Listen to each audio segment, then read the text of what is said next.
On n'est pas bien. Tu tapes une partie de toi. Une créature de Dieu. La fille de Dieu. Et Dieu va te laisser comme ça impuni. Ah frère, et s'il y a une chose à éviter, c'est que Dieu te punisse, te frappe. Dieu sait où te toucher pour que tu pleures. Il sait, toi tu fais ce que tu veux, tu te dis, oh Dieu, lui, depuis que je fais ça, Dieu ne me fait rien. Attends, Dieu sait à quel moment, et c'est un grand joueur, hein, Dieu. Vous savez, dans le jeu de dames, là, je parle des joueurs de dames. Il y en a qui s'y connaissent bien. Il te laisse le temps de bouffer, Et lui, il t'attend quelque part. Toi, tu évolues, tu es là, ignorant. Tu te dis, oh là, je suis en train de le bouffer. Et lui, il t'attend quelque part. Et dès que tu touches là-bas, alors, lui, alors, il prend son pion là. Il te bouffe presque partout. Et toi, tu es étonné. Dieu sait où toucher pour t'avoir. Ne pense pas que, parce que tu as fait ça depuis une année, Dieu ne t'a rien fait, que les choses vont continuer. Dieu sait. Le meilleur moyen d'arrêter le jugement de Dieu, c'est de se repentir sincèrement. La repentance sincère arrête le jugement de Dieu. Pas de bagarre dans les foyers, mais on se parle. Dans le sérieux, on se parle. Pas devant les enfants, pas devant les gens dans la parcelle, pas devant la famille. Et là, je parle comme ça, hein, mais je sais que ça concerne certains ici. On n'a rien préparé, on attend vos questions, on va y répondre. Mais je sais que ça concerne des gens.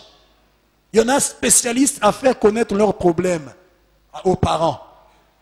Dès que la femme a fait quelque chose de mal, l'homme est parti chez ses parents. Non, regardez, elle a fait ça. Ah, ça c'est quel homme ça? Oh, dès que la femme a fait quelque chose de mal, il va chez ses parents. Quelquefois chez ses parents à lui, après il va chez les parents de la famille. Il dit, votre fille là-bas, voilà ce qu'elle m'a fait. Ah, mais c'est le bon moyen d'exposer ton foyer. Tu penses que tous ceux qui te voient et qui t'écoutent sont contents de vous voir ensemble? Quels que soient les combats, vous ne devez pas montrer qu'il y a des combats. Mais les gens au contraire doivent se dire, est-ce que eux là ils ont des problèmes?